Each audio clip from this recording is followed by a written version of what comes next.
Hi, welcome to the third class of TSD Mindfulness teachings. I'm so glad you're here. This is going to be a really great class. There's just a lot that's going to be here tonight. So I'm really glad that you made it, and let's just go ahead and get started. So just a review from our last class, we talked about the TSD Mindfulness objective, which is to move into perfect relationships by taming your mind, soothing your gut, and dwelling in your heart. And these relationships include relationships with yourself, relationships with other people in your life, relationships with the food that you eat, with your money, with God, if that's your path of spirituality, with anything, with everything, these relationships with everything. And this perfection of these relationships is not based on your idea of what perfection is, your personal expectations. This perfection is defined by a system larger than you. So we talked a little bit about that last week as well.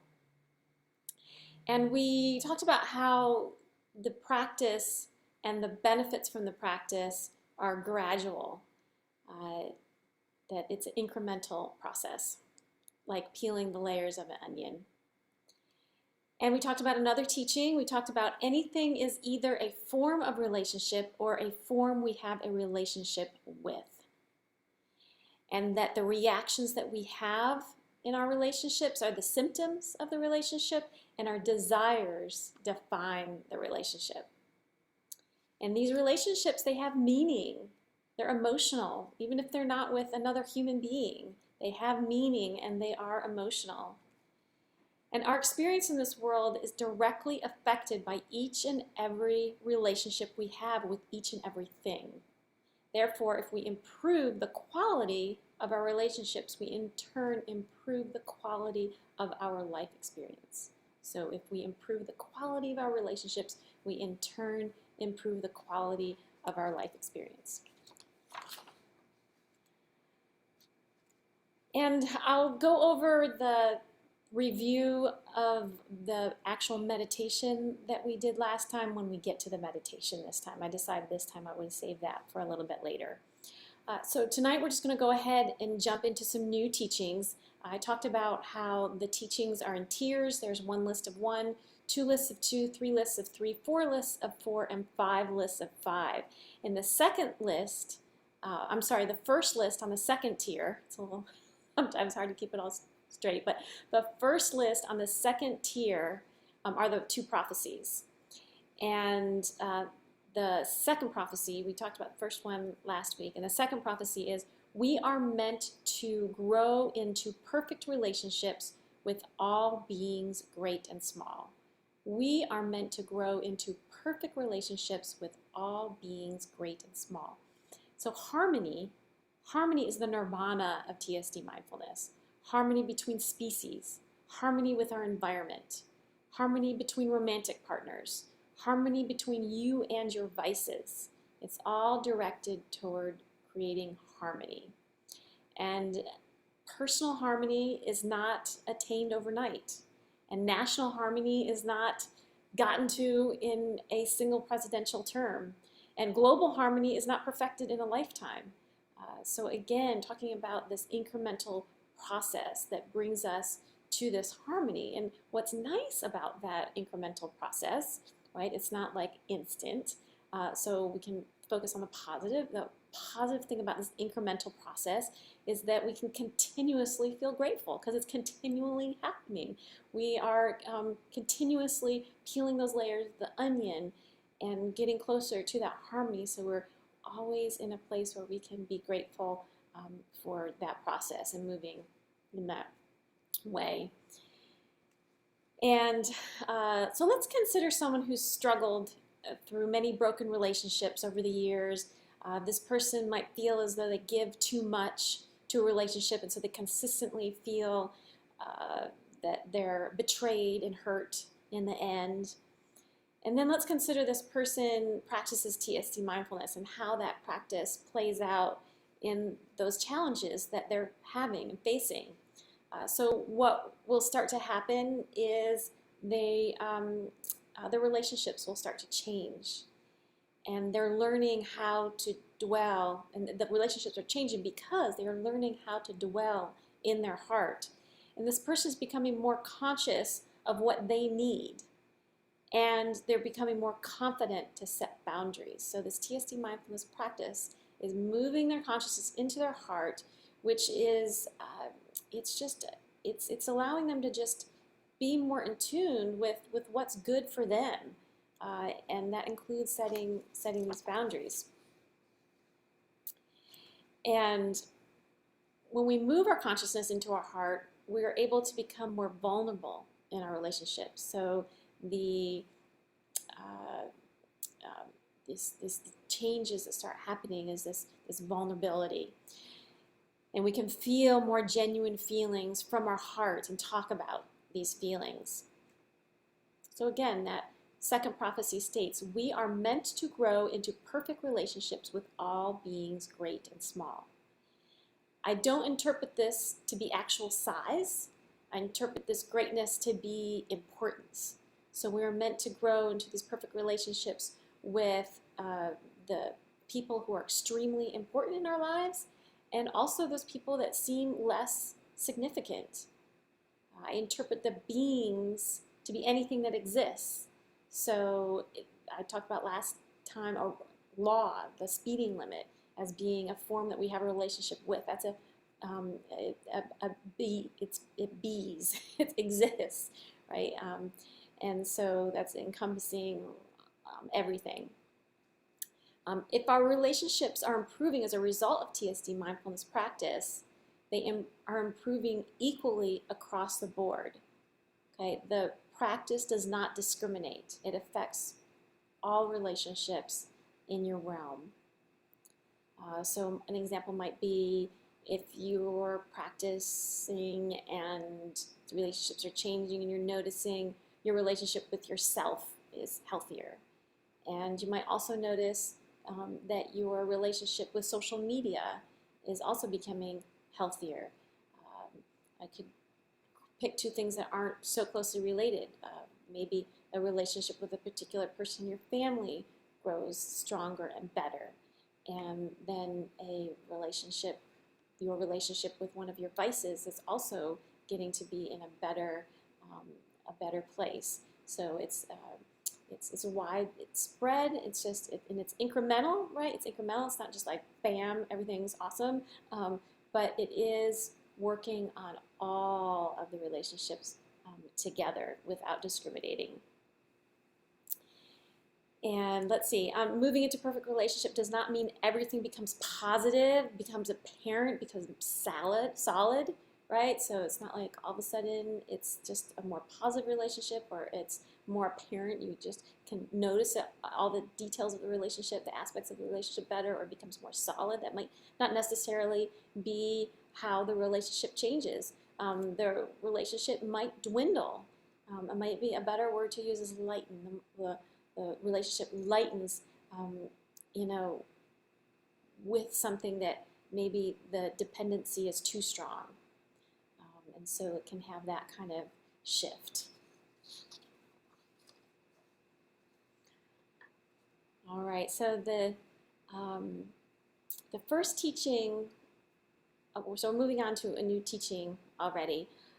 The first teaching on trust, so there's the second tier, the first list on that second tier are the two prophecies, and then the second list on that tier are the two teachings on trust. And so this first teaching is logic and survival instinct cannot wholeheartedly be trusted. So I'm going to say that again and just notice how that affects you. What feelings come up when I say that? Logic and survival instinct cannot wholeheartedly be trusted. So this teaching might challenge some present perspectives that you have. We come into our practice with a certain set of views that are based on our personal experience. They're based on the possibly cultural views, the culture of our family. the culture of our peers, the culture of our nation. So culturally, logic and instinct are accepted as being quite valid, right? And as children, we're taught to rely on logic to solve problems. And we're taught that survival instinct has proven to keep species alive, right? So these are some of the ideas that we already have about logic and survival instinct. What's more, logic and survival instinct really do work. They're effective. However, logic and instinct are not usually effective approaches for making decisions when it comes to relationships. So logic and instinct aren't necessarily effective approaches when it comes to making decisions about your relationships. So to genuinely improve a relationship, we need to move away from logic and away from instinct to guide us. So one of the most important reasons for letting go of logic, for example, and let's just talk about both of them, letting go of logic and instinct while we're practicing TSD mindfulness, is it moves our consciousness into our heart. So the heart is not driven by logic, and the heart is not driven by instinct. Therefore, we're not in our heart. If we're in a process of logical thinking, or we're in a process of instinctual urges, we're not in our heart, because our heart doesn't operate that way. It doesn't operate on logic, and it doesn't operate on instinct. So we're just not, we're not in our heart fields when we are relying on these other ways to operate. So logic is what drives our mental field. And therefore, if we let go of this logic, then we're kind of like moving our consciousness out of our mental field, and we're moving our consciousness into our heart field. And so one of the most effective ways to move our consciousness into our heart field is to quiet our logic, to tame our mental field, to quiet our logic by practicing TSD mindfulness. And survival instinct is what drives our gut. Therefore, if we let go of the survival instinct, then we move our consciousness into our, we're moving our consciousness out of our gut and into our heart field. One of the most effective ways to move your consciousness out of your gut field is to soothe and reassure your gut, which in turn quiets your instinct.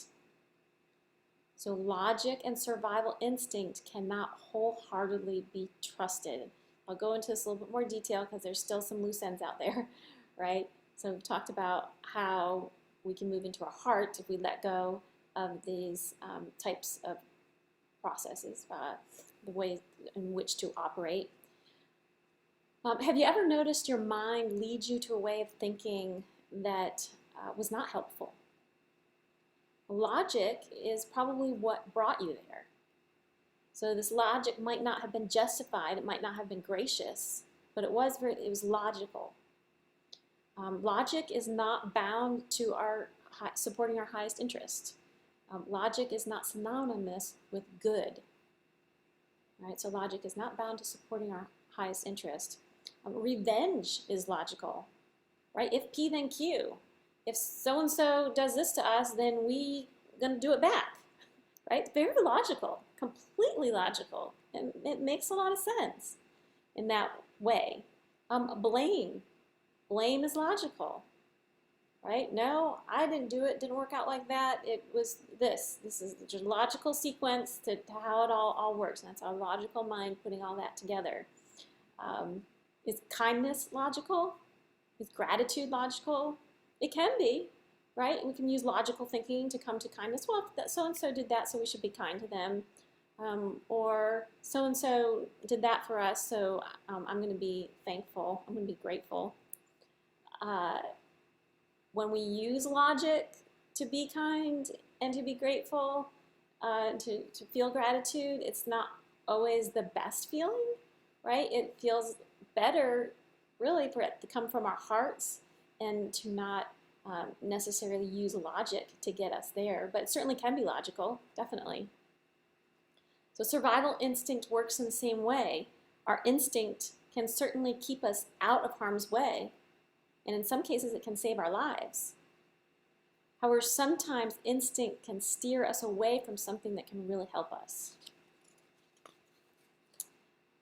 For example, if we're standing in front of a crowd and we're about to give an important speech, and those butterflies that you're feeling in your stomach are your gut's reaction to your own bravery, right? That's the gut is acting up and the instinct is coming up. We'll get more into that in a later class, but basically we're talking about the gut fear of something not working out, like survival, emotional survival, physical survival. All right. Another example of your gut field using instinct that isn't necessarily helpful is maybe that anxiety that you're feeling right before you become vulnerable to a romantic partner, right? It's a little scary. And so it's not always like if we're feeling that anxiety, it's not like, oh, we need to definitely pay attention to this and not go forward, right? We need to stop because that's what the anxiety is, like stop, right? So survival instinct is sometimes valuable and sometimes it's not. And so it cannot wholeheartedly be trusted. So survival instinct is sometimes valuable, sometimes it's not. So it cannot be wholeheartedly trusted. And so same with logic, right? Logic can sometimes be really helpful, but sometimes it's not. And so it can't wholeheartedly be trusted. So I'll go back to that. Logic and survival instinct cannot wholeheartedly be trusted. It's not that it can't be trusted sometimes. It's just like if and when, those kinds of things. So it's like that wholeheartedly, like every single time we can trust our logic, every single time we can trust our instinct. That's not really how it works.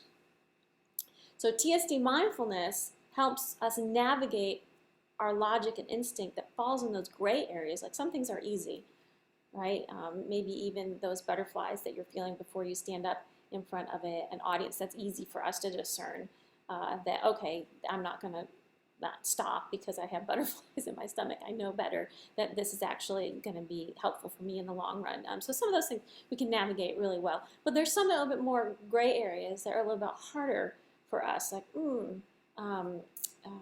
is this, should I stop or should I go? That kind of thing. So that's one of the things that TSD mindfulness can do, helping you fine tune into that mental field and that gut field and that heart field, and really discerning between those and when to trust and when not to trust and so forth. That's not like the total basis of what TSD mindfulness is. It's just kind of like a little side benefit, all right?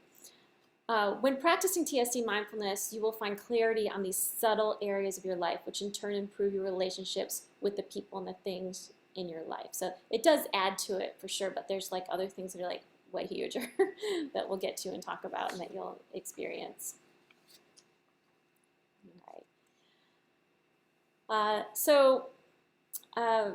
Moving into the meditation part for tonight.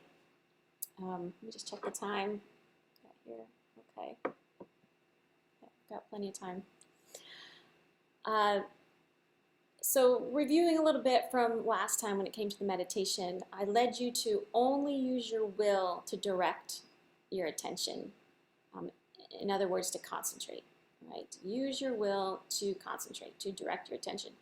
So don't use your will for anything else. We're going to let go of using your will to carry anything else out, mental, emotional, otherwise. But to definitely use that will to direct your attention. I led you to focus on your breath to help tame your mental field. And we moved our consciousness into the gut area, the gut field, and we're reassuring ourselves that in this present moment that we are safe and the future is preserved. One of the ways of soothing the gut. because the gut fears change. And we talked about how the gut is very, we have this system, right? We have this mental field, this gut field, this heart field, and it's amazing that how the gut field, when it's triggered, it can really take over the whole system. So it's really important to have some techniques for soothing that gut when that happens. So this temperamental body, the mental field, the gut field, and the heart field.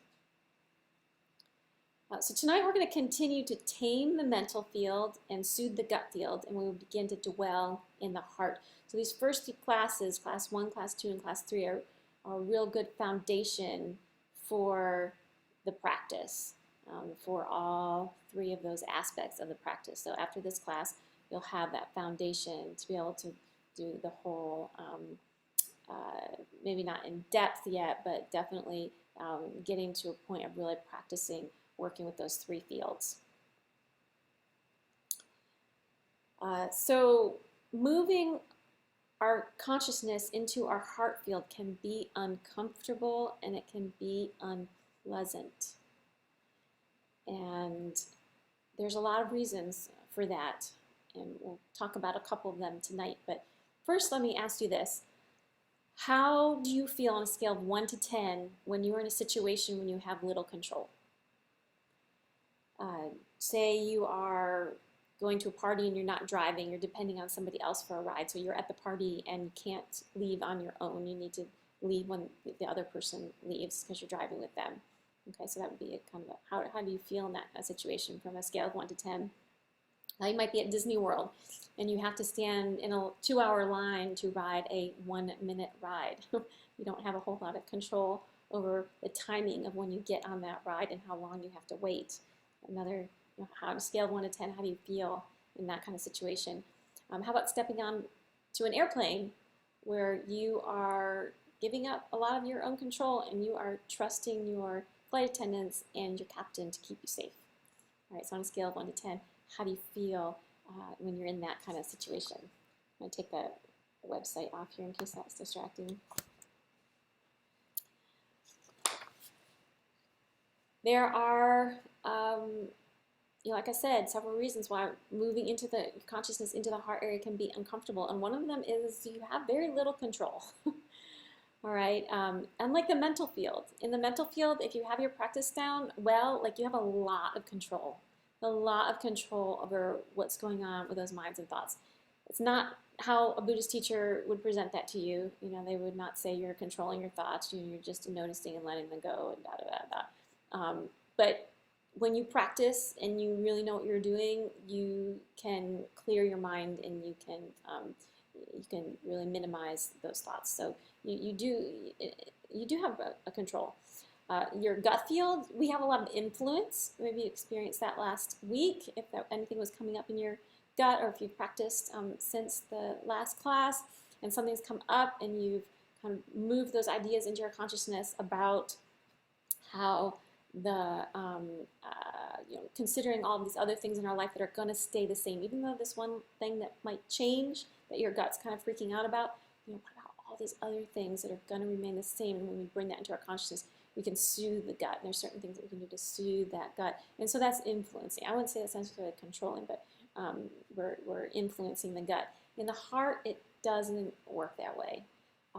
So in the heart field, we are not able to influence, direct, or control our heart's emotions, physical sensations, or other parts of our experience. So in the heart field, we're not able to influence, direct, or control our heart emotions, physical sensations, and other parts of our experience. So we really need to surrender when we're there. And so this might be really easy for you if you just had like 1s or 2s on your scale of 1 to 10 in those situations where you're okay, like being in these surrender situations.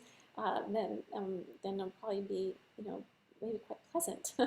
But if you're someone more like me, who's like, I need to control everything, just really likes to have a handle on things, then it might be a little bit more uncomfortable. And definitely for me, when I was starting this type of practice, like it's uncomfortable. Not in a bad way. I don't want to make it sound like a bad way, but it was just like a little intense. So I just want to open that up for you, and you know you'll be able to experience this in any way that works for you. You take it to any intensity that works for you. So the technique that we're going to use tonight to move our consciousness into our heart is going to be embracing uncertainty. Embracing uncertainty. And we know we are truly in our heart if we genuinely don't know the outcome. Because the heart's not about knowing. There's not like, you're not in your heart if you're like, yeah, I know this, and I know that, I know this, no. When you're in your heart, like, you don't know. You don't know what's going to happen, how things are going to turn out. You don't. You're truly there. It's vulnerable. It's a very vulnerable place to be. The mental field's totally all about knowing, right? It operates in a way to if we don't know something, to figure it out so we do know it. So the knowing, if you're experiencing a lot of knowing, like I know this, I know that, da da da da, you're still in your mental field. You're spending a lot of time in the mental field if there's a lot of knowing going on. If you're instinctually feeling a lot and you're instinctually feeling there's a certain outcome, then you're more in your gut field. All right, you might just get this gut feeling that this and that and this, but you're still in your gut field. You're not going to be in your heart field if you're feeling that. So I think I should talk a little bit about the joy trauma continuum. All right, there's in our heart is the trauma and there's the joy. They're both in there, and you can't get to one without the other. Right? If we're going to move into our heart, it's all going to be there. So there might be some trauma, but there also is going to be joy. So it's like, it's a very impressive experience. So you might experience some deep emotions in this type of practice. Maybe not tonight, but if you continue to do this on your own, for example, and you're really getting deep into it, there might be some deep emotions that will come up in this dwelling, really dwelling in the heart. And so these are the things that I suggest that you do if those deep emotions come up. One is to stay mindful of the emotion,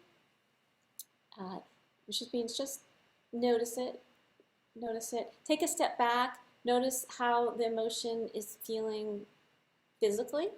Is there physical tightness in your heart? Is there maybe a strain in your neck? What physical sensations are coming up because of this emotion? And then you can also notice any thoughts that are being triggered by this emotion. What all of a sudden so this emotion's unleashed and comes out of your heart, and then the mental field's like, oh, okay, we gotta know this, we gotta figure it out, da da da da, we gotta explain, we gotta do this, we gotta do that, take care of it, put it in a box, da da da. So you can notice that process, or maybe it might be really slight, just might be like maybe you're not like totally in your head like I am, and these things are happening, but might be just a thought or two. So notice that. But what you don't want to do is try to control. You don't want to try to control. I could call this a heart emotion. If we're in our heart and emotion comes up, that's a heart emotion. We don't want to try to control that heart emotion. We instead want to just feel it, and we want to observe it. And the feeling part is important. You want to feel it. You don't want to like stop it and like, oh my God, I don't want to feel this. Especially if you're feeling okay with that. So it's good to feel it. So this is part of the healing process. If this emotion comes from trauma, then this feeling it and this noticing how it's affecting your body and how it's affecting your mental field, this is part of the healing process. So it's all good, even though it might feel weird, it's all good. It's part of the healing process. If this emotion comes from a place of joy, like you just feel this like overwhelming gratitude, right? This is a real typical heart emotion, just this overwhelming gratitude, then this is part of the joyful experience. All right, so yeah, we have the healing process and then we have the joyful experience. So when we go into the heart and we're able to really get to that joyful experience. We cannot close the door on trauma and open the door on joy. It's the same door, right? Cannot close the door on trauma and open the door on joy. It is the same door. So taming of the mental field and soothing of the gut field are the steps that we take to move into that heart field and to embrace the core of who we are, the reality of our experience. So that's kind of where we get with this, is that a lot of what's going on up here, not necessarily that real. Even what's going on in our gut, not necessarily completely real, but what's going on in our heart is very real. And so we're getting to that core realness of ourselves. So before going into meditation, I would like you to think of 3 important issues that you're facing in your life right now. For example, an upcoming move, a new job opportunity, a sick family member, something like that, some issue, something going on in your life. In the meditation, we'll refer to that. I will refer to it for you. And you will embrace not knowing the outcome of that situation. So that's all that situation is going to be for, is about, I'll lead you to embrace not knowing what's going to happen with it. You don't know how it's going to end up, and that will be very powerful in moving us into our heart field after we spend some time taming the mental field and soothing the gut field, and then we'll be moving into the heart field. All right, so we're going to go ahead and start the meditation. Get into a comfortable place. Stay tuned. Stay with us. This is awesome. This is the meditation that's like all 3 aspects all put together. It's going to be powerful. All right. So like I said, if you would like to sit. If you'd like to lie down, feel free to lie down. Just know that if you're lying down and you're feeling really sleepy, maybe lying down is not the best position for you. All right, so go ahead and close your eyes.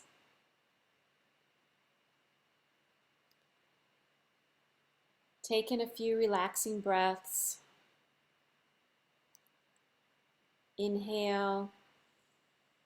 And as you breathe out, feel yourself settle physically. Inhale. And as you exhale, feel yourself settle mentally. One more focused inhale. And as you exhale, feel your emotions settle.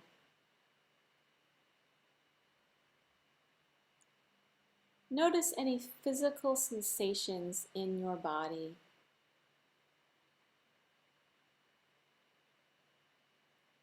Notice any stiffness,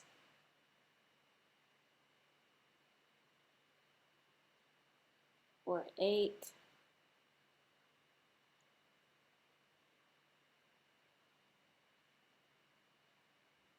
Notice any pressure against the furniture or the floor, your body, creating any pressure with the furniture or the floor.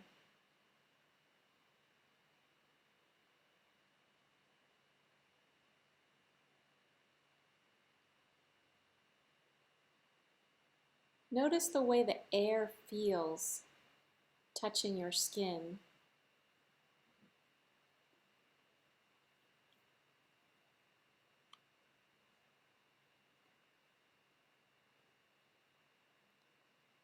Choose a physical sensation to focus your attention on.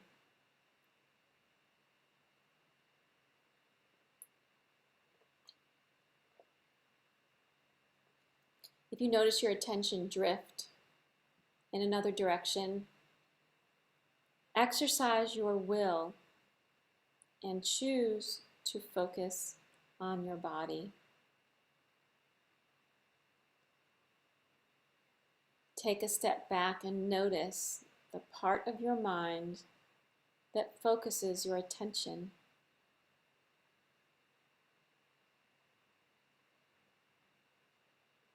Notice how this part of your consciousness expresses itself to you.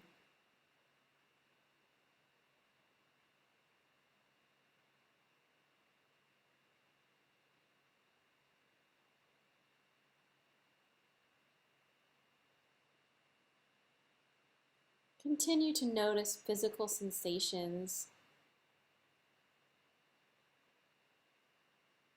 You might be focusing on an ache,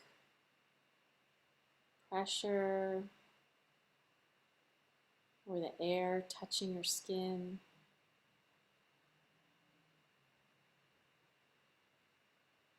You might decide to shift your attention between these, and that's okay.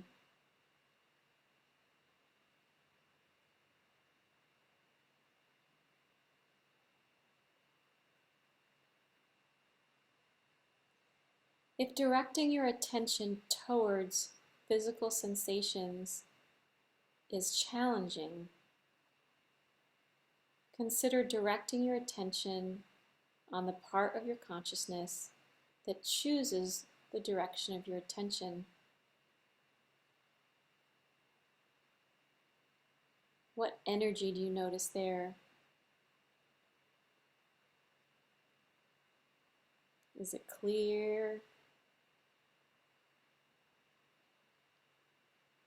Is it distracted?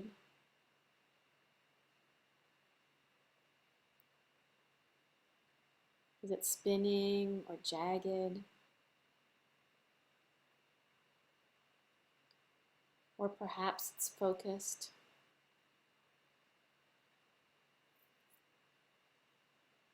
Apply your will to this part of your consciousness. Use your will to steer your attention towards your body. And let go of using your will to direct anything else in your experience.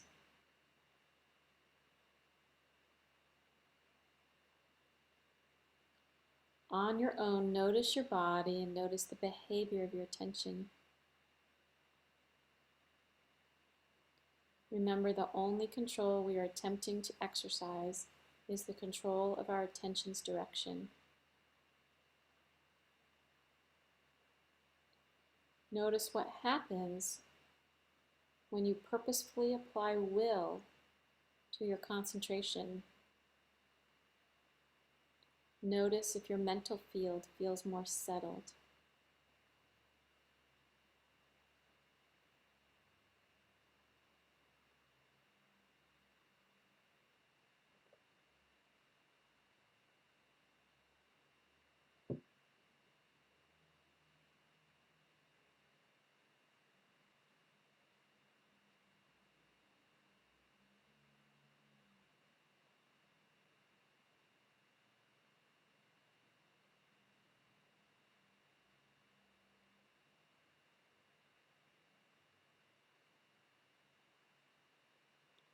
Now move your attention to your gut area at the belly.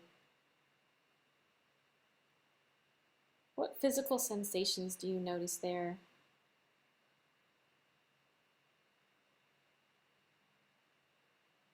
Perhaps you notice something less physical, more energetic, like a fluttering or a vibration.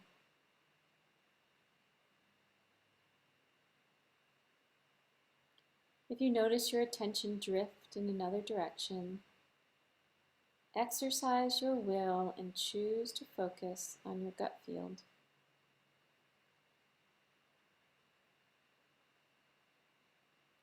Take a step back and notice the part of your mind that focuses your attention.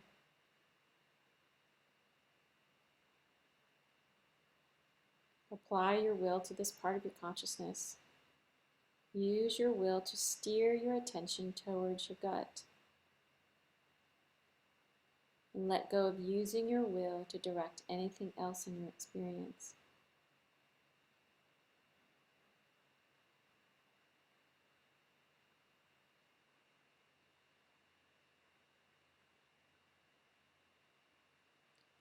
Can you detect any concerns for change?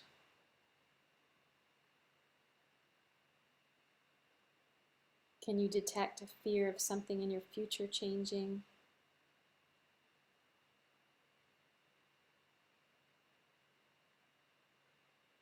How is this fear expressing itself in your gut field? If not, your gut may be in balance and at peace. If this is so, simply stay focused on your gut.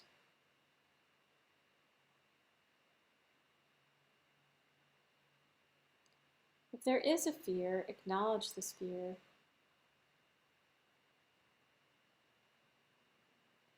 Notice how this concern expresses itself in your gut. It is natural and instinctual to be concerned about change.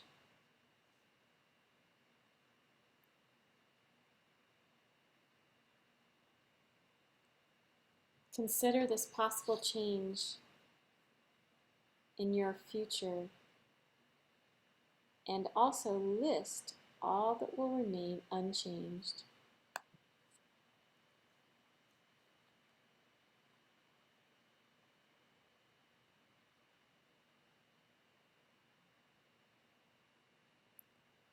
Notice if this list soothes your gut.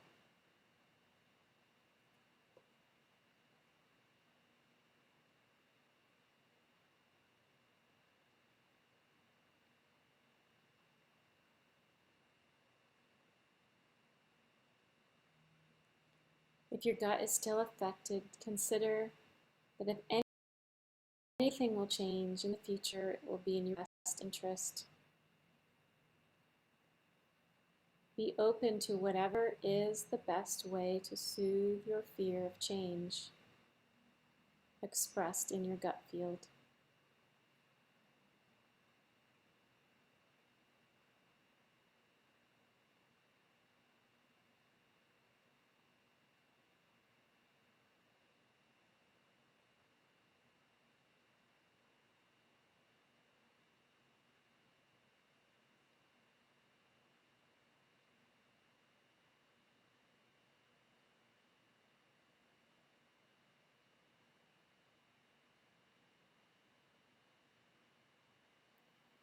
Now move your attention to your heart field.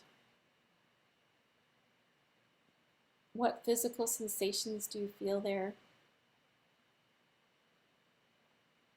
Even if the physical sensation is subtle, tune into it.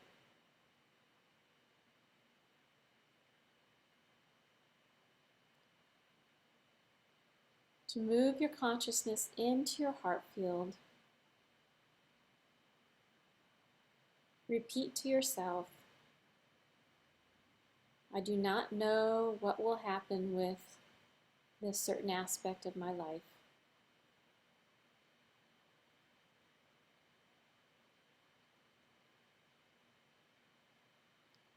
I do not know what will happen with this other aspect of your life.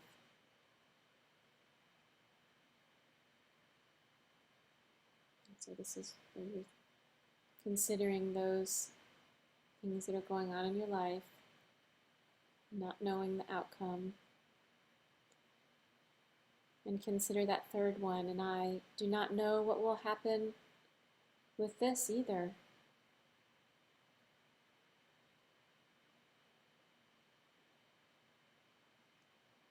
Feel this uncertainty.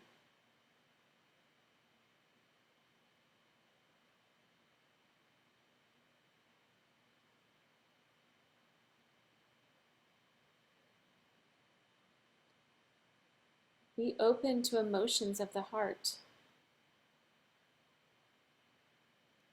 Allow these emotions to surface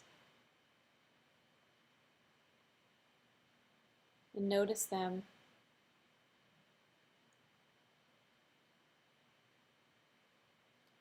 Dwell with them for however long they express themselves to you.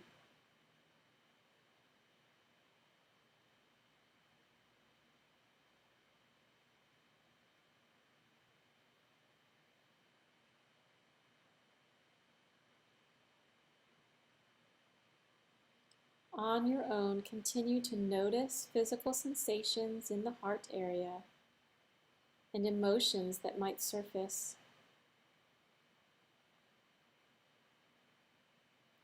If you feel your attention drift away from your heart field, notice the part of your consciousness that steers your attention.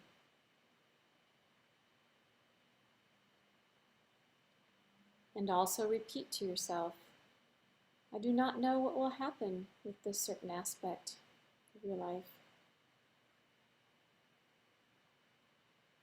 I do not know what will happen with this other aspect of your life.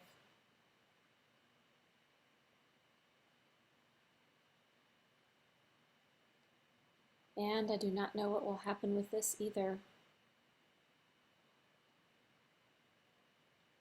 Feeling the uncertainty will bring you back to your heart field.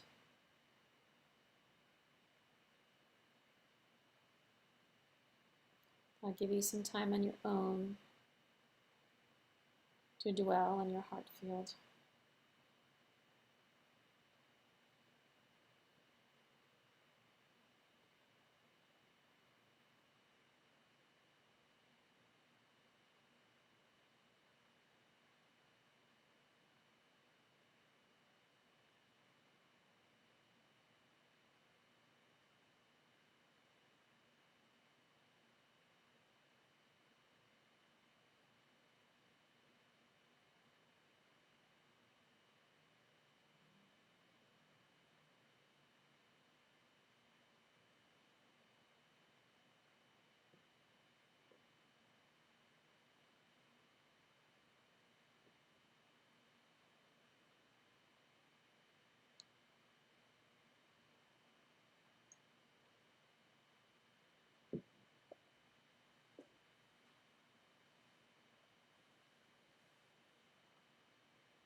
We're going to conclude this meditation with the sound of the singing bowl.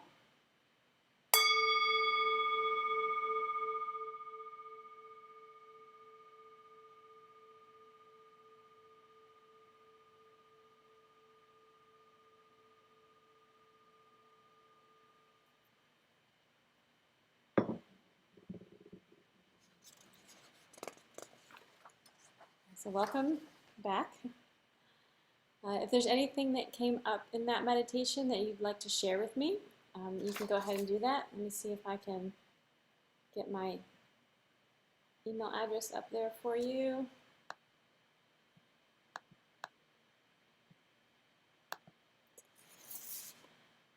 I'd be happy to support you in any way. If there's anything I can help you with. So now is the perfect time to begin the TSD challenge if you have not already. And that is to practice for 5 days a week for 30 days. So having this aspect of the heart, moving to the heart, this is going to create some shifts. Right? So staying dedicated to a practice 5 days a week for 30 days will create some shifts. So being aware of how your levels of anxiety shift, your levels of irritability, your levels of energy, your levels of focus, your feelings of love and care, connections with others, perspectives on food and money and work. Those are some of the things that you can keep tabs on during those 30 days. The next class will be on December 17th at 6:30 Eastern Standard Time, and we'll be covering the second item on trust. The divine flow can be wholeheartedly trusted. Talk about that. And we're going to talk more about the temperamental body, especially the mental field. And I invite you to go to the classes page on the tsdmind.org. And there you will see past videos, links to past videos, class notes, if you're the kind of person that when you're taking a class, you like to jot down things as the class is going. The notes are almost a transcript of the class, and then you can write down any additional things that you'd like right on the paper if you want to print it out. There's also a link for making a donation if you watch a class and you enjoy it. And there's an RSVP form for RSVPing for a future class. And my contact information will be there as well. Well, I think that concludes this class for tonight. Thank you so much for being here with us, and I look forward to reconnecting with you soon. Bye-bye.